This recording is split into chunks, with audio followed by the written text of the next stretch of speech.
Hey everyone, I want to talk about something important today because it's time to get back to our roots around free expression on Facebook and Instagram. I started building social media to give people a voice.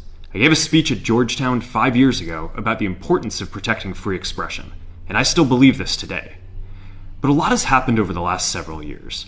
There's been widespread debate about potential harms from online content. Governments and legacy media have pushed to censor more and more. A lot of this is clearly political, but there's also a lot of legitimately bad stuff out there.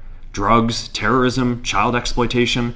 These are things that we take very seriously, and I want to make sure that we handle responsibly. So we built a lot of complex systems to moderate content. But the problem with complex systems is they make mistakes. Even if they accidentally censor just 1% of posts, that's millions of people. And we've reached a point where it's just too many mistakes and too much censorship. The recent elections also feel like a cultural tipping point towards once again prioritizing speech.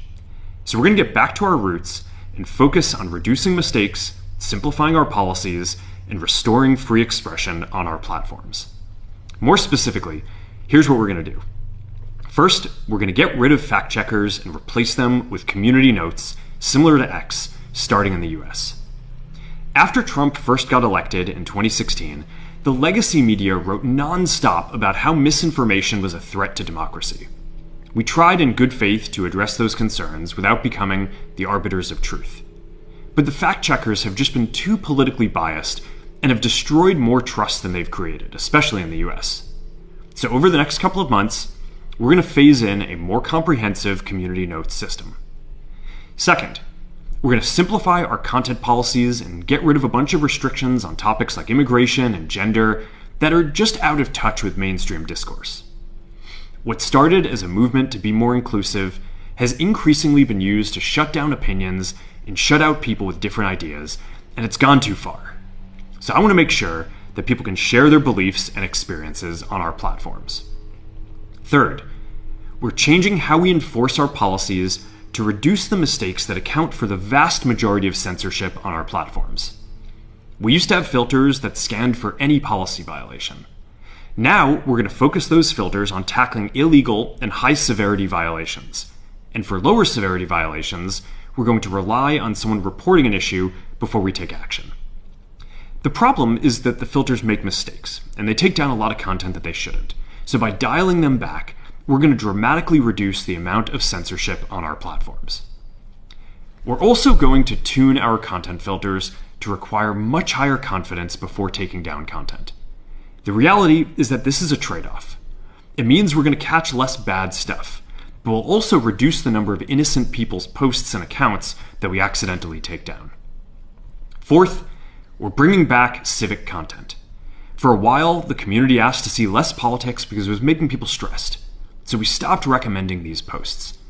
But it feels like we're in a new era now, and we're starting to get feedback that people want to see this content again. So we're going to start phasing this back into Facebook, Instagram, and Threads while working to keep the communities friendly and positive. Fifth, we're going to move our trust and safety and content moderation teams out of California, and our US-based content review is going to be based in Texas. As we work to promote free expression, I think that it will help us build trust to do this work in places where there is less concern about the bias of our teams. Finally, we're going to work with President Trump to push back on governments around the world that are going after American companies and pushing to censor more. The US has the strongest constitutional protections for free expression in the world. Europe has an ever-increasing number of laws institutionalizing censorship and making it difficult to build anything innovative there.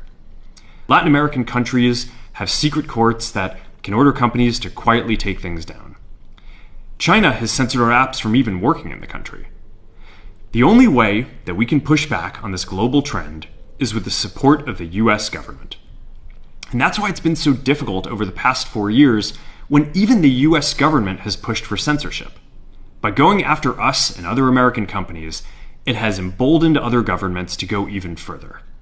But now we have the opportunity to restore free expression, and I am excited to take it. It'll take time to get this right, and these are complex systems. They're never going to be perfect.